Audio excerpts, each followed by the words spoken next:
Now, as you guys probably already know, potions in Minecraft are pretty amazing things. I mean, they allow you to see in the dark, survive lava, and run faster than Forrest ever could. But here's the thing, brewing up potions is a massive pain in the backside. I mean, you have to place in all of the items in the correct order. Obviously, you've got all of the water bottles that you need to use. It's a little bit of a challenge. So that is why I've decided to design this thing right here.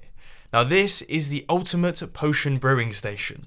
As you can see, it uses a whole ton of redstone resources. This is a really big redstone contraption. We've got pistons, comparators, redstone torches, repeaters, hoppers, droppers, pretty much every single redstone component in the game. This is one of those things that you're definitely going to be building towards the end of your world. You're not going to be building this on the first night. This is something you build when you've got a lot of stuff, but you are going to want to build it because it's amazing. So I think I should probably explain exactly what's going on here, because we've got plenty of redstone lamps up at the top here, and almost all of them seem to be switched on. So this redstone lamp is indicating that we've got plenty of water bottles. This one is telling us we've got loads of blaze powder. This one tells us that we've got loads of nether wart, and all of these tell us that we have got lots of each one of these individual ingredients.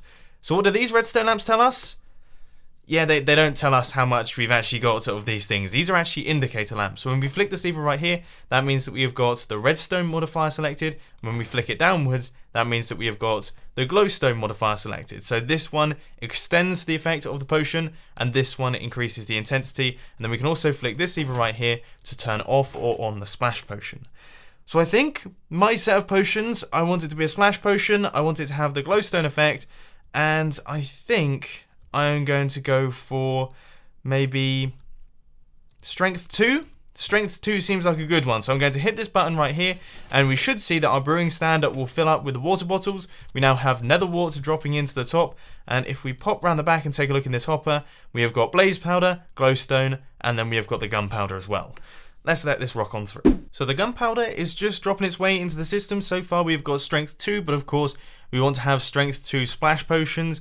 And then once this thing makes its way right the way down to the bottom, we should see that they will be converted into splash potions, and then they will be taken out of the brewing stand and placed into the chest down at the bottom. And I can promise you that rain isn't part of this system. It just so happened that it started raining as this thing finished brewing. So how on earth does all of this function? Because right now it's all looking very magical.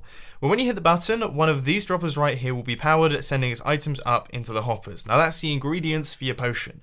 But here's the thing, lots of things have to happen before the ingredients of the potion actually reach your brewing stand. So first thing that happens is this redstone line right here is powered, which sends a signal up through into this dropper, which sends its items into this hopper. So that will send the nether wart into the brewing station.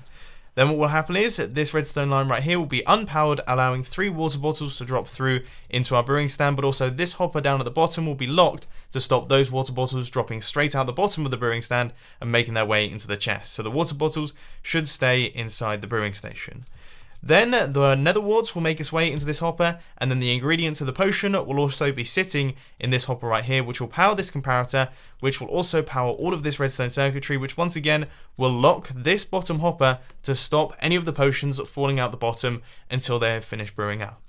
Then if we head over to this side, the modifiers will be added into the system, powered by this redstone line. They will go up like this, and depending on which ones you've selected, some of these droppers will fire, sending items up into the hopper line like this, and because of the orders that we have the droppers, the items should make their way into this hopper in the correct order, allowing them to brew properly. Once the final item from our system drops through down this hopper and down into the brewing stand, that means that most of the brewing will be done, and there's only one set of brewing left to do, which means that this comparator will turn off, which will deactivate this pulse extender, which will take a while to cool down, and when it eventually does, the bottom hopper will be unlocked, allowing all of the potions that are fully brewed up to fall down into this chest. Now I know that was an extremely complicated explanation that you guys are probably struggling with right now. So there is a world download down in the description if you do want to check this thing out in a little bit more detail. But now let's crack on with that tutorial. So you want to get things started with a 6x15 area. And the first thing that we're going to do is we're going to pop over to this corner over here, take out those 2 blocks and place 2 blocks going across like this. Then you want to place a lever on both of those blocks like that. You want to go a couple blocks across like this and go 1, 2, 3, 4, 5, 6, 7 with buttons on the faces of each one of those. Then what I'd suggest doing is placing a bunch of blocks, just making their way around like this, and popping along the bottom to create the decorative circles that are going to be going around all of your buttons and the levers. And the reason that we're doing this is because also some of the redstone actually gets hidden behind these blocks right here. So we have a redstone line going across the bottom, and if you didn't have this sort of circle formation going on, then you'd have plenty of exposed redstone wiring, which isn't particularly pretty. But anyway, from this point, you just want to go a couple blocks across like this. We want to do 3 blocks in total. Then down at the bottom here, we're going to have ourselves a chest with an upside down half slab and then a block right there. And that is your full wall all completed. So now we can start placing in all of the redstone lamps. You want 2 redstone lamps on the top just like that, and then your 7 redstone lamps going across the top there, and then 3 redstone lamps in those positions. And you also want another redstone lamp down at the bottom, which is going to be the indicator for your redstone or your glowstone. So let's start mapping everything out. We want to go around the back of our chest and place in a hopper. Then we're going to have a brewing stand on the top, which is obviously where all of the potions are going to be brewed. And then we want to place a couple hoppers going across the top right here. And then we want a line of hoppers just making their way right the way across up to the end of your redstone lamps for the time being. Then right here we're going to place a bunch of droppers facing upwards going across the top of all of those blocks. Then you want another dropper facing upwards on top of this block right here, which is going to be the one with the nether wart on the inside. And then down underneath all of these blocks, you just want to place a line of blocks with a line of redstone on top, which is going to be powering most of the redstone circuitry. Time to head over to the other side of the redstone circuit. We're going to do the modifier section. So you want to place 2 redstone torches on top of both of those blocks right there, which will have both your levers on them, unless you accidentally broke that block right there. But then you want to place in 2 blocks on top of both of those, and then your 2 sticky pistons facing across just like this, with blocks on both of their faces, and then droppers in this formation right here. Now to do all of the hoppers running out from these droppers and into this line, you have to follow this exact formation. So you just want to place a hopper going across like this, and then you want a hopper going across like that, a hopper right here, a hopper here, and then hoppers on top of all of the droppers just in like that. And then over here we're going to start work on the indicator lines. You just want to place a bunch of blocks going across like this with comparators running out from each one of these droppers, and these are going to be telling us if we actually have all of the items inside the droppers. And obviously if you don't have items on the inside, you're going to know from the redstone lamp turning off, so you can go back behind the redstone system and refill them.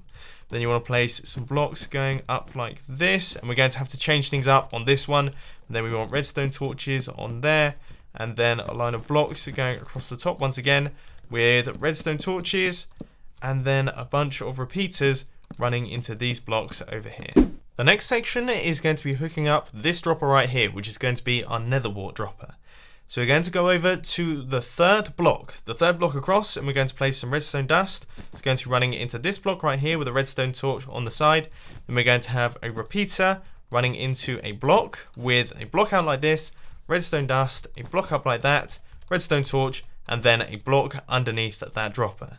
Now to do the indicator line for that dropper, it's actually very similar to all of these other ones. We just want to place a comparator with a block up like this, a redstone torch, and then a block, and then a redstone torch with a repeater right there. To do the indicator line for this final dropper over here, which we actually left behind, you just want to place a redstone torch right there, then a block, and then a redstone torch once again. And we're going to need a handful of repeaters for this one, so you just want to place a bunch of them going across like that, but that's going to be running it into that redstone lamp. Heading back over to the brewing stand now, we are going to do the blaze powder input and also the water bottle input. So you just want to place a hopper running into the side of that one, and then run hoppers just up like that with a trap chest running across there and a comparator running straight into that block, which will run into that redstone lamp. And then on this side, we just want to place a bunch of hoppers going into the side of that one, and then traveling upwards like this with a hopper out the back there, and then a chest running across like this with once again a comparator running into that block right there, which will be the indicator light for our water bottles. So this one right here is for the water bottles, this one right here is for the blaze powder, and this one over here is for the nether warts. Then we've got all of the ingredients, and then we have the indicator lamps for our different modifiers as well. We're making good progress now. I'd say we're about 2/3 of the way done. The next thing that we're going to do is we're going to do the water bottle dispensing circuits. The way that we're going to do that is placing a block next to this redstone dust with redstone torches making their way up like this. Then we're going to have a block next to that hopper, and then 2 blocks going across like this with redstone dust next to that redstone torch, and a repeater set to 4 ticks running into that block right there. Then running out of this hopper, we're going to take a comparator output, which is going to be a little bit difficult to place, but just place that in there. And that's going to go into a block up at the top like this with redstone dust right there, a repeater set to 4 ticks running into a block, and then another repeater set to 4 ticks running into another block with redstone dust up at the top, and a sticky piston facing downwards with a redstone block on its face that will eventually power our pulse extender. But one very important thing that you have to do is take this repeater here and set it to 4 ticks. So the repeater next to this redstone torch, it has to be on 4 ticks. So that circuit up at the top there is to keep this bottom hopper actually locked. So now we have to add in all of the circuitry which will physically lock that hopper. And the way that we do that is by placing a repeater, a block, a repeater, and then a block, and then 2 repeaters up at the end right here. And then we want a line of blocks 2 wide going right the way across like this, all the way to the end of our green blocks, and also a block up at the end right there. Then we're going to have redstone dust right here, a redstone torch on top of this block right here, and then we want to create our pulse extender. So we want to place comparators facing in this direction all the way to the end, running into this block, and then redstone dust, and then comparators going right the way back across to this end as well. Now what we have to do is the modifier circuit, and that'll be everything done and dusted. So let's make our way right the way down to the bottom here and place 2 blocks like that, redstone dust, and then a repeater which is going to be running into this block with a redstone torch, and then a block here, then another redstone torch right there. Then you want a redstone torch there, a couple blocks making their way across like this, redstone dust, and then a repeater on both sides running up into blocks, and then redstone torches on both of those. And believe it or not, ladies and gentlemen, that is all of the redstone completed. Now I know that this over here looked like a really complicated redstone circuit in the beginning, but you have to admit, it wasn't actually that difficult, was it? Now all we have to do is fill in all of the droppers with all of the items, and I'll make sure that you do that correctly. So on the furthest right, you need your water bottles. All of those water bottles should be inside that chest, and they should be making their way down through all of the hoppers and ready to go into the side of your brewing stand. Next up, we should have all of the blaze powder, which once again will be making its way through the hoppers and into the side of the brewing stand. And then we need our first dropper, which is going to be all of the nether wart. That one should be fully filled in as well. Now each one of these droppers are for your different ingredients. They can go in whatever order you want to. So I'm going to have golden carrots, so that one is for night vision. Then we're going to have magma cream for fire resistance, and then maybe a bit of swiftness. And that's just going to be making its way across like this. We're going to have strength and all the different ones over there. And then if we pop over to this side, now we have all of the modifiers.